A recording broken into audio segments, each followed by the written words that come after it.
নমস্কার বন্ধু, শুভ সন্ধ্যা। আমি বলছি শুভ সন্ধ্যা, কিন্তু অনেক রাত হয়ে গেছে। সবাই কেমন আছেন? সবাই যে যেখানে আছেন সবাই ভালো আছেন। ভীষণভাবে আমরাও একটু মানে চিন্তিত আছি, কারণ পরিস্থিতি তো দেশের ভালো নেই। সেই জন্য যতই যে হোক, যে যেখানে থাকুক সবাই ভালো থাকুক, সুস্থ থাকুক। আমাদের দেশের পরিস্থিতিটা ভালো নেই বলে আমাদেরও একটু মনে দুঃখ আছে, কিন্তু তার মধ্যেও আছে আজকে হলো দিনটা ভালো। আজকে হলো 25শে বৈশাখ। আজকে রবীন্দ্রনাথের সব কিছু, রবীন্দ্রনাথের মানুষ এই নিয়ে ব্যস্ত থাকছে। রবীন্দ্রনাথের গান করবে, নাচ করবে, তাকে নিয়ে আবৃত্তি করবে, তার যত কিছু আছে সব কিছু নিয়ে চলবে। এবং নাটক, নাটক কথাটা বলতে গিয়ে মনে হলো যে আমরাও ছেলেবেলাও করেছি, কিছু কিছু ক্ষেত্রে আমরাও করেছি। এই রবীন্দ্র জয়ন্তী আসলে একটা আলাদা আনন্দ ছিল, আলাদা খুশি। আমার ছেলেরাও করেছে। আমার ছেলেরা না, ছোটোবেলায় আমার ছেলেরা এরকম গীতিনাট্য করতো। যেহেতু রবীন্দ্রনাথের নিয়ে আমাদের পাড়াতে সব একটা বাচ্চাদের নিয়ে একটা প্রোগ্রাম হতো। আমার হাজব্যান্ড ওগুলোকে একটু দেখিয়ে টেখিয়ে দিত। এটা নিয়ে এই একটা রবীন্দ্র জয়ন্তী হতো, দারুণ মজা হতো এই রবীন্দ্র জয়ন্তীতে। যেন আগে একটা মানে কি বলবো আপনাকে, তক্তপোষ পেতে নিত, তারপরে ওইটাকে স্টেজ করে নাচ হতো, গান হতো, যে যেমন গান গাইতে পারে সেই সব গান হতো। 25শে বৈশাখ বলে কথা, বাঙালির একটা শ্রেষ্ঠ দিন 25শে বৈশাখ বলে কথা। তাহলে এই যে 25শে বৈশাখ আমাদের জীবনে একটা ভালো দিন, আমরা কে কতটা অনুভব করি যে এই দিনটা আমাদের জন্য অপেক্ষা করে। আমরা এই দিনটা আসবে, আসলে আমরা এই অনুষ্ঠান করব, আমরা সাজবো, আমরা মাথায় ফুল দেবো, আমরা সেজেগুজে নাচ করব, কেউ নাচবো, কেউ গাইবো, এবং কেউ নাটক। নাটক বলতে গিয়ে এই জন্যই বলছি যে নাটক আমিও প্রচণ্ড ভালোবাসি। আমিও একজন নাটক করতাম, আমি নাটকটা ভালোবাসি। নাটকের মধ্যে একটা প্রাণ আছে, সে রবীন্দ্রনাথের হোক আর যে কোনো কবিগুরুর নিয়েই হোক, যে কোনো রাইটারের হোক, মানে এত নাটক মানে মানুষের প্রাণ। নাটক যারা ভালোবাসে, নাটক যারা করে, তারা যে কতখানি আনন্দিত থাকে। এই নাটকটা নিয়ে এত উৎপল হতে হয়। একটা ধরুন নাটক করব, এই নাটকের একটা চরিত্র করছি, এই চরিত্রর মধ্যে যাব, এই চরিত্রটাকে নিয়ে আমি মানে চিন্তা ভাবনা করব, এই চরিত্রটা আমাকে ফুটিয়ে তুলতে হবে, এই যে একটা আলাদা চিন্তা ভাবনা। নাটক যারা করে, নাটক যারা ধরুন কেউ কবিতা করছে, কেউ কবিতা করে শোনাচ্ছে, তাকে এই কবিতাটাকে নিয়ে তাদের চিন্তা করতে হয়েছে যে না, এই কবিতাটা নিয়ে আমরা, এই কবিতাটাকে আমি এইভাবে বলবো যাতে মানুষকে আমি জয় করতে পারি। আমাদের ক্ষেত্রেও তাই, আমরা যখন ছেলেবেলায় ছিলাম তখনও যেমন হয়েছে, এবং বড়োবেলায় যখন আমি একটা নাটকের গ্রুপে ছিলাম বা নাটকের গ্রুপ, আমি অনেক নাটকই করেছি, অনেক আমি বিপ্লবী।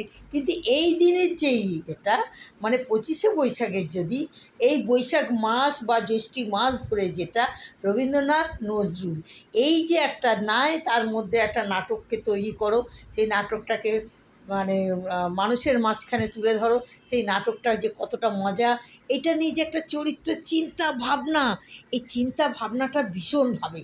আর সত্যি কথা বলতে কি বলুন তো, নাটকটাকে তো প্রচণ্ড ভালোবাসি আমি, প্রচণ্ড।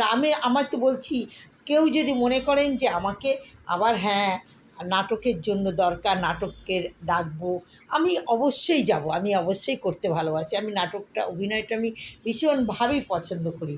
ওই জন্য বলছি রবীন্দ্রনাথ মানে একটা আলাদা জিনিস, রবীন্দ্রনাথ মানে একটা আলাদা ভাবনা, রবীন্দ্রনাথ মানে মানুষের কৌতূহল, মানুষের আনন্দ, মানুষের ভাবনা।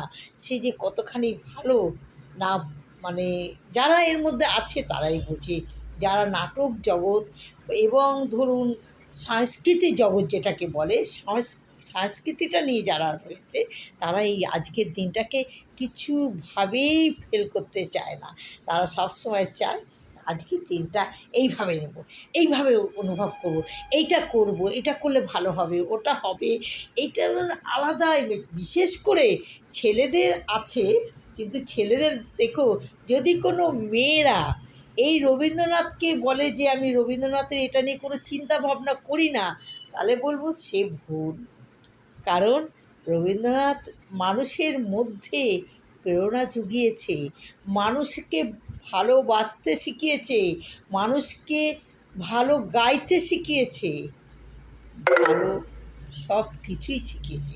ইনি হলেন রবীন্দ্রনাথ।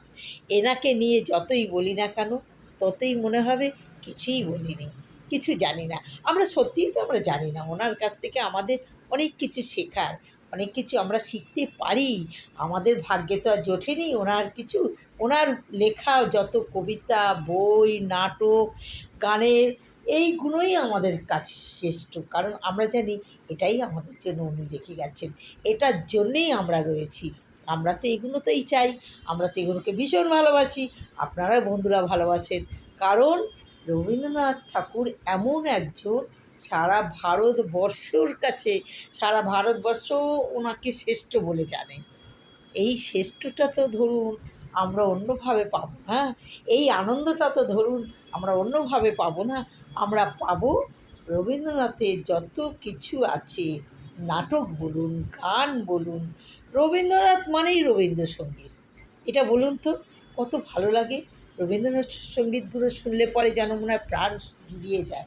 এই রবীন্দ্রসঙ্গীতের মধ্যে যদি একটা নিশ্চিত করে একটা ঘরের মধ্যে দরজা বন্ধ করে বসে থাকেন, তখন রবীন্দ্রনাথের এই সব গানগুলো যদি শোনেন, তখন মনে হবে আমরা যেন সেই মানে আগের জগতে চলে গেছি। মানে আমরা যেন মনে হয় ওনার পাশে রয়েছি, আমরা ওনার থেকেই শুনছি। এইটাই তখন মনে হয় যে একটা যদি ঘরের মধ্যে আপনি বসে ওনার এই গান শোনেন বা ওনার আবৃত্তি শোনেন, তখন মনে হবে যে সত্যি আমরা ধন্য। আমরা এমন ভারতবর্ষে জন্ম নিয়েছি যেটা আমাদের কাছে শ্রেষ্ঠ। আমরা ভীষণ ভীষণভাবে এটাকে মানে ভোগ করছি। আমাদের তো আর কিছু চাওয়ার পাওয়ার সব কিছু ওইখানে। আমরা ওনার থেকে যেটা পাচ্ছি, আমরা এটাই এখন ওনার আবৃত্তি, ওনার গান, ওনার মানে নাটক, সর্বস্ব নিয়ে আমরা চলছি। এটাকেই মানে আমাদের জীবনের পাথেয় করে আমরা মনে করি এগিয়ে যাব, তাহলে মনে হয় আমাদের ভালো লাগবে।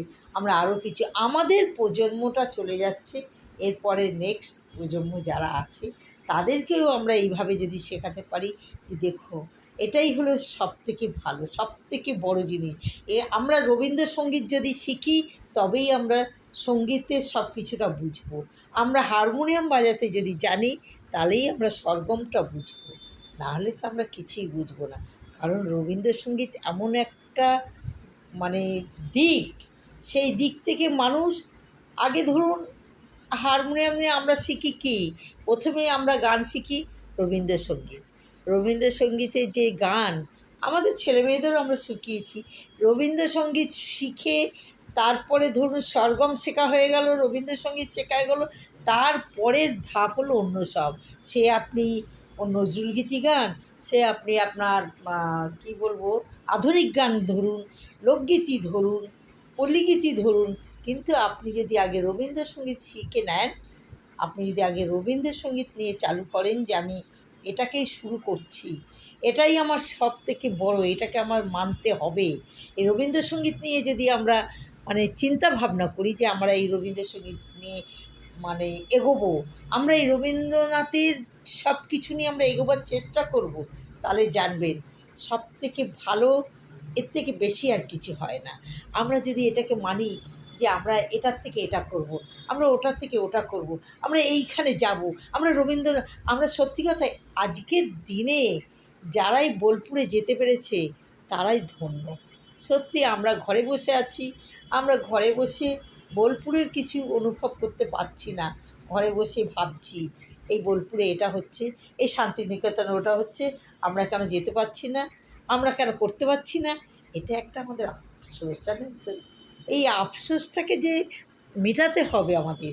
আমরাও যদি এই শান্তিনিকেতনে যেতে পারতাম, আমরাও যদি শান্তিনিকেতনে গিয়ে ওনার বাড়ির সামনে দাঁড়িয়ে থাকলেও মনে হবে আমরা বোধহয় অনেক কিছু পেয়ে গেছি, আমাদের জীবনে সব কিছু বোধহয় পাওনা হয়ে গেল।